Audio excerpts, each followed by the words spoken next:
Hello, I'm doing a book review, and the book I want to review is It by Stephen King. Now, I actually already did a review for this book a couple of years ago, but I took my old review for this book down, which it kind of broke my heart to do that because my old review on this book was actually my most viewed video on YouTube, but I took it down because I really felt like my old review on the book really didn't do the book much of a justice, so I took down my old review and now I'm re-reviewing it, and hopefully if you liked my old review, hopefully you'll like this review just as much, if not better, than my old review. Now, I'm already a huge Stephen King fan, even though I haven't read everything by him, but out of the books I have read by Stephen King, it is definitely my favorite book by Stephen King, at least next to his novella, The Body. Now, it is not just my favorite novel by Stephen King, but this is also one of my top 5 favorite books of all time. Like, I absolutely love this book, and this is a book that I honestly recommend everybody to read at least once. Like, it is a long book, like, the book is over 1,000 pages long, but if you're willing to put in the time to read this book, it's definitely worth it.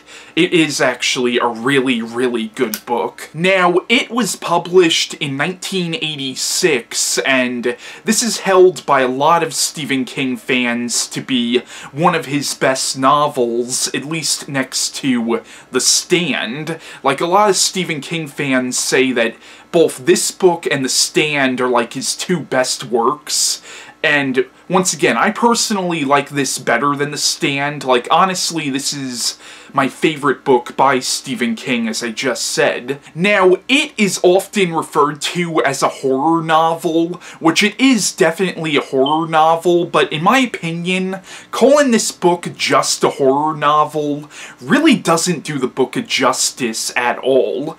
To me, this book is so much more than just a horror story. It's also a dark fantasy novel, and it's also a very moving coming-of-age story as well. Now, the plot of it is anything but simple. Like, the book has a very complex storyline, and essentially the book is 2 stories in one. One story set in the year 1958, and the other story set in the year 1985. Now, both stories deal with the same group of characters. However, the story that's set in the 1950s deals with these characters as children, and the story that's set in the 1980s deals with these characters as adults, and the book is told in a very non-linear style. Like, the book continuously jumps back and forth from 1985 to 1958. You know, so it's told in a very non-linear style, and it has a very complex storyline to it. Now, the parts of this book that take place when these characters were children is very much a coming-of-age story, very much in the same vein as Stephen King's novella The Body, but the parts of this book that take place when these characters are adults is very much a story about dealing with childhood trauma, about a group of adults trying to deal with this very traumatizing experience that happened to them when they were children. Now, the plot of it is it follows this group of 7 people who, when they were children, they all lived in this town in Maine called Derry, and when they were kids, they were all friends with each other, but they didn't have too many friends outside of their group. They were all essentially like social outcasts, so they ended up calling themselves the Losers Club. But in the town of Derry in 1958, there was a series of murders and disappearances disappearances happening, mostly involving young children, and this group of kids called the Losers Club found out what it was committing these murders. Now, the adults in the town thought the murders were the work of some kind of child killer, but this group of kids called the Losers Club found out that the murders were not being committed by a person, but were being committed by something much worse. It turns out that the town of Derry is actually haunted by an evil entity. Like, essentially, the whole town is possessed by this supernatural force of evil that actually feeds on human beings, but it primarily feeds on children. Now, this evil force can actually manifest itself into the form of whatever a child is most afraid of. For example, if a child is afraid of the Frankenstein monster, it will take on the form of the Frankenstein monster. If a child is afraid of the creature from the Black Lagoon or the Mummy, it will take on the form of those things. It can also manifest itself as a vampire or a werewolf or a zombie. It can even take on human form if it wanted to, but it generally takes on the form of a clown, and when it takes on the form of a clown, it calls itself Bob Gray, or Pennywise the Clown. So, this group of kids called the Losers Club actually discovered a way to fight back against it, and they almost destroyed it, and they thought they did, but they made a promise that if it wasn't dead, they will all return to the town no matter what to try to stop it once and for all. So now it's 27 years later, the year is 1985, and now these kids are now all adults, and they have all since then moved out of the town, and most of them have gone on to become very successful, all except for this man named Mike Hanlon, who has remained in the town and has actually become the town's librarian, and now another series of child murders have begun happening in Derry, and so now Mike is convinced that it has come back. So Mike calls up his 6 friends, telling them that this supernatural creature that they battled when they were children has come back, and now it's up to them to try to kill this thing once and for all. And throughout the book, you realize that in their quest to defeat it, these characters are also being guided by some kind of a higher power, and that's the basic plotline of it. And I know that was a pretty long description I just gave, but believe me, that plot description I just gave doesn't even begin to scratch the surface of just how much is in this book. This is really a monster, no pun intended, of a book. Now, as I said earlier in this review, it is one of my top 5 favorite novels of all time, and I remember when I first read this book in high school, I was actually deeply moved by the story, and it is so much more than just a horror novel. Now, as a horror novel, though, the book is very effective because there are some really creepy parts of this book. Like, the book is actually very disturbing at certain points. Like, there were parts of this book that actually made my skin crawl, but aside from just being a horror story, as I said, it's also very much a coming-of-age story, and while there are parts of this book which are very disturbing, there are also parts of this book which are actually quite beautiful. Like, the book is, in a lot of ways, a story about the power of friendship, in a way, because you realize that these characters all have almost like a magical bond with each other, and you realize that it's this bond that is allowing them to fight back against it. Now, it is also very much a story about the power of memory, and about memories in general, because all the stuff that takes place when these characters were children, all that is told in flashback, and you realize that these characters actually don't remember everything that happened to them as children, but they're slowly starting to remember, and you realize that when they left Derry, their memory memories of what happened to them in Derry and of it were actually erased, and you don't know if it was some kind of a force that was erasing their memories of what happened to them, or if it was them doing it to themselves, because there are actually some cases of childhood trauma where the child would block certain things out of their minds, and you get the idea that maybe that's what they did. They realized that if they kept what happened to them in Derry in their memories, they would eventually go insane, so their minds actually blocked it completely from their memories. But now that Mike has called them, they're starting to slowly remember everything that happened to them in Derry. So really, it's a story about memories and about the power of memory. Now, it also seems to touch on a lot of social issues like racism and homophobia. For example, there's actually a part of this book where this gay couple is jumped by this gang of thugs, and the thugs brutally beat them, and they actually dump one of them over this bridge, and then it shows up, but you get the idea that what if it is actually attracted to the hatred and bigotry of these thugs, and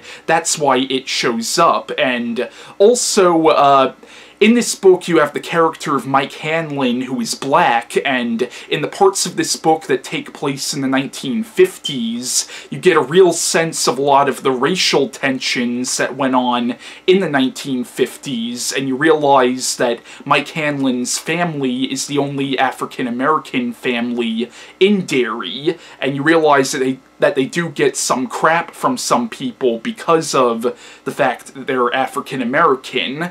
And also in this book, Mike Hanlon writes these little diaries called interludes, which you get glimpses of the interludes in between chapters, and in these, Mike Hanlon documents a lot of events that have happened in Derry even before he was born, and in one of the interludes, you find out about something called the Fire at the Black Spot. Now, the Black Spot was this African-American hangout that back in the 30s was actually set on fire by a group of white supremacists, and you realize that Mike Hanlon's father actually survived the fire at the Black Spot, and that's how Mike Hanlon really finds out about it.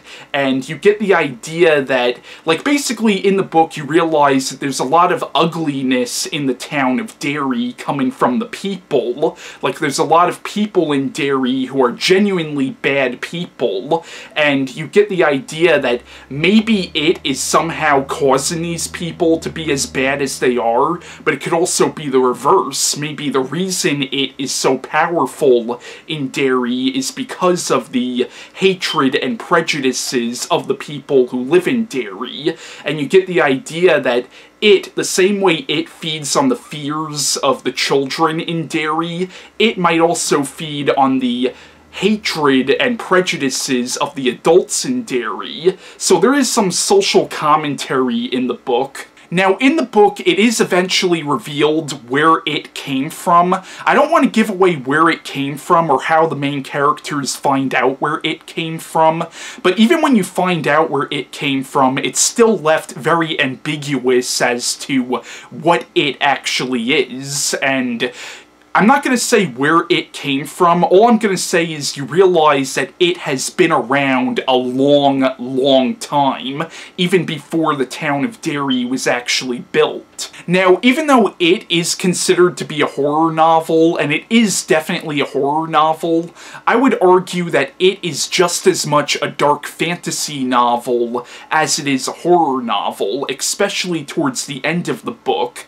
Like, when you find out where it came from, it gets into a lot of this, like, science fiction fantasy stuff, and towards the end of the book, you actually find out that it has an enemy other than the Losers Club. You find out in this book that there's actually another supernatural force called the Turtle, which apparently created the universe, and it turns out that the Turtle was actually helping these characters defeat it, at least when they were children.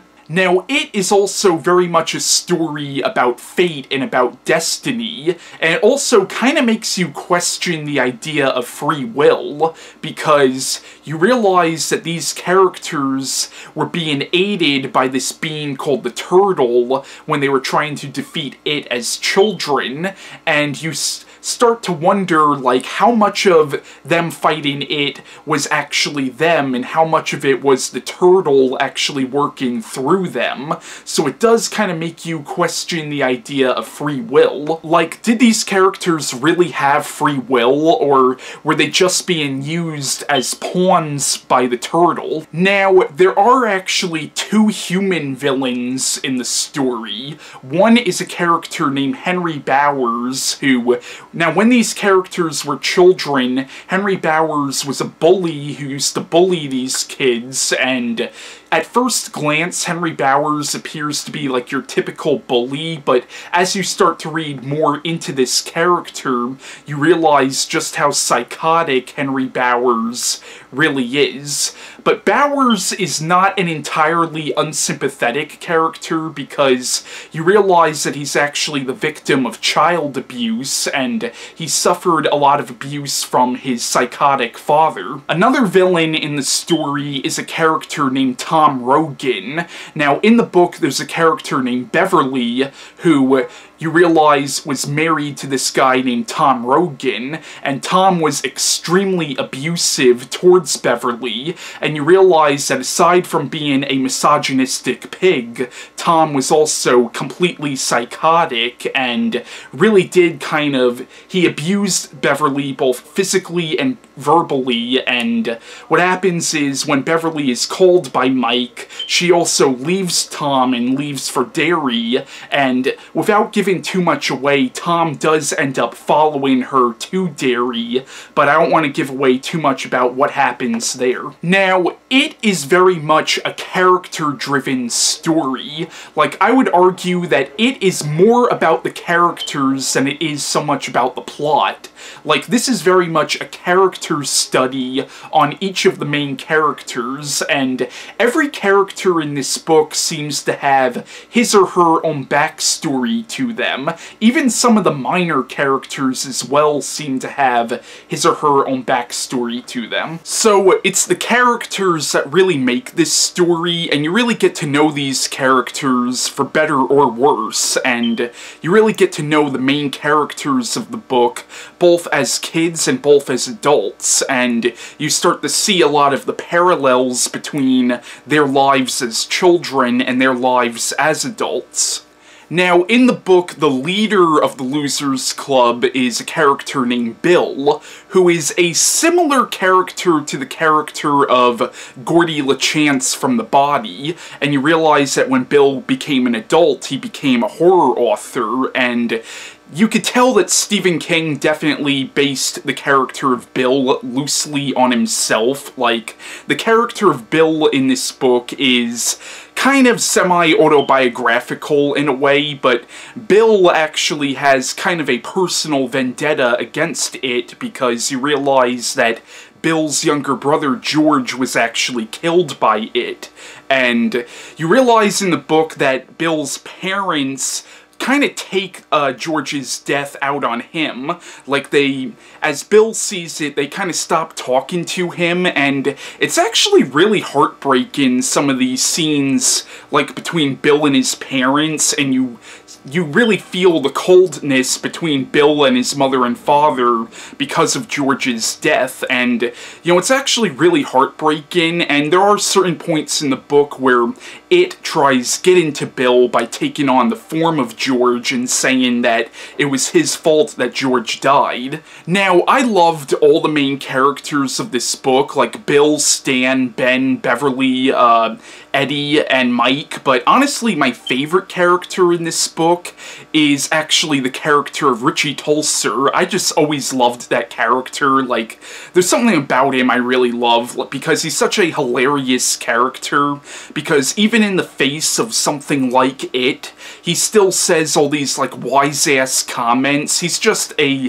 very funny character, and I really enjoyed the character of Richie. Yeah, I think it is an excellent novel. As I said, this is one of my top 5 favorite books of all time, and this is also my favorite book by Stephen King. You know, I think it's an absolutely beautiful book. Like, not just is it a great horror story, but it's also a very moving coming-of-age story, and also a great dark fantasy novel as well. And, you know, like, the book, it succeeds at being both, you know, horrifying, but also very sad at points, and also quite funny in certain parts as well. I think it's an excellent book, and I highly recommend people read it. As I said, it's a long as fuck book, like, it's over 1,000 pages long, but if you're willing to put in the time to read this, it's definitely worth it. Now, it actually shares a lot of links with many of Stephen King's other books. Now, most Stephen King fans know this already, but a lot of Stephen King's books actually take place in the same universe, and a lot of them interlock with each other. For example, in this book, the character of Dick Harlan from The Shining makes a brief appearance in this book, actually in the part of the book that's about the fire at the Black Spot. Also in this book, there's a scene where Beverly briefly mentions a serial killer from the town of Castle Rock who murdered all these women, and obviously if you've read Stephen King's book The Dead Zone, you would realize that she's referring to the serial killer from The Dead Zone. And also Shawshank State Prison is mentioned quite a bit in this book. Shawshank is of course the prison that Stephen King's novella Rita Hayworth and Shawshank Redemption took place at. Also, the town of Derry from this book would go on to get featured in many of Stephen King's later books, including Insomnia and Dreamcatcher. Now, I haven't read Insomnia or Dreamcatcher yet, but I do know that a lot of the events from this book are mentioned in both those books. Now, it also shares a lot of links with Stephen King's fantasy series, The Dark Tower. For example, the turtle from this book does show up quite a bit in the Dark Tower series, and also the main villain of the Dark Tower series is this godlike entity called the Crimson King, who is supposed to be a somewhat similar creature to what it is. The Dark Tower series also connects to many of Stephen King's other books, including Salem's Lot, The Eyes of the Dragon, and The Stand. Now, obviously, it and The Stand do not take place in the same universe, but the Dark Tower series explains that there are multiple universes, so even though this book and The Stand don't take place in the same world, they're still connected through the Dark Tower series. Now, even though it does share a lot of links with the Dark Tower series, as well as the other books I've mentioned, it is still very much a self-contained story and can easily be read as such. Now, it was made into a movie in 1990. Now, the movie was actually a made-for-TV movie. It was actually a 2-part miniseries. The movie was directed by Tommy Lee Wallace, who also directed Halloween 3. Now, I like the movie, but I do have some problems with the movie. Now, the movie leaves out a lot from the book. Like, the movie is almost completely different from the book, while still staying true to the themes of the book. The movie cuts out a lot from the book, and to be fair, that's understandable because the book had so much in it that they couldn't possibly fit it all into one movie, even if the movie was a 2-part miniseries. And to be fair, there were some things in the book that probably wouldn't have translated well to a movie, but My problem with the movie, though, is there is some stuff in the book that probably could have been in the movie that probably would have been really good for the movie that the movie completely leaves out. Like, there are some things that are so prevalent in the book that are only glossed over in the movie. Another problem I had with the movie is the first half of the movie is actually really, really good. The second half of the movie, while not being terrible, really isn't that good. Another problem is, in the movie, the child actors who play these characters when they were children, they're really damn good. Like, they're freaking excellent in their roles. Like, they're very believable in their roles. The problem, though, is the adult actors in the movie aren't as good as the child actors. The adult actors are very melodramatic in their roles and kind of overact at points, while the children were very believable. So I have a lot of problems with the movie. It's certainly not a bad movie, and it is actually a pretty well-made movie. Now, in the movie Tim Curry played Pennywise, and even though I do have some problems with the movie, Tim Curry was freaking amazing as Pennywise in that movie. And I think it was really Tim Curry's performance as Pennywise that made a lot of people, at least of my generation, horrified of clowns. Now, if you grew up in the 90s, chances are you've probably have seen the movie It at least once. I actually first saw this movie when I was 8 years old, and the movie completely scared the piss out of me. But as I got older, I actually read the book and realized that the movie pales in comparison to the book, but once again, it's definitely not a bad movie. It is a well-made movie, but the movie's nothing compared to the book, which I know is kind of a cliche to say, and I don't usually like saying that, like, oh, the book was so much better, because movies and books are two completely different forms of medium, or, like, media, so, it's really not fair to compare the two, but in the case of this movie versus the book, the story that's in the book is better than the story that's in the movie. Now, they are actually making another movie based on it, and this is actually going to be a two-part movie, and it seems like a lot of movies coming out now that are based on books are doing that, where they're splitting the movie into 2 or 3 parts, and maybe that's the way to go about it for certain books. Like, I know the last